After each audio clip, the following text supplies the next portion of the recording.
there's a great story, which one of my favourite stories, which is about the Rainmaker. And the story goes a little bit like this, is that there's this little village. And this village, the people live in beautiful harmony and with nature. And so it always rains on time. And the sun is always shining when it should shine. And the crops are growing beautifully. And the families are happy. And the husbands and the wives are happy. And the community is flourishing. And there's a beautiful town grows up in this valley. And then there's this discord starts to happen amongst the people. And the husbands and the wives start to argue. And the children start to get cheeky. And it starts to rain a little bit too much.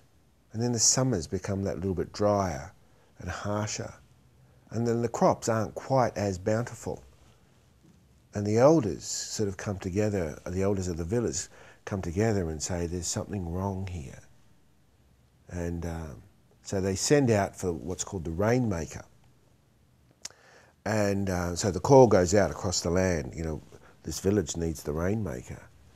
And then one morning, about 6 o'clock in the morning, all the children, you know, they're just sort of up early, coming out into the town square to play. And they see this figure sitting quietly on the edge of the town square. And they go, oh, who's this? Who's this? Who's this? So they sort of scurry home and bring their mums and dads. And it's the Rainmaker. And the elders come forward and they meet this Rainmaker and say, you know, tell them what's happening. And the Rainmaker's just very quiet and just sort of nods and listens to everything that's happening in this village. Then the Rainmaker says, I want you to pitch me a tent halfway up that hill that overlooks the town. And I'm going to go in there and I want you to bring me my food and I want you to bring me water. But I don't want you to disturb me.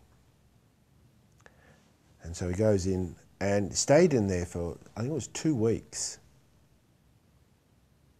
And then it started to rain after 2 weeks. And the village came out and they were all celebrating and happy and everything was right. And the elders came up and there were great gifts given to the Rainmaker, and the Rainmaker takes them and goes off. And what Jung was saying about the Rainmaker is that the Rainmaker goes into a place, feels what's happening in there, and then goes into his tent or into a place of quiet and solitude and puts what's out of place in him or himself or herself back into order.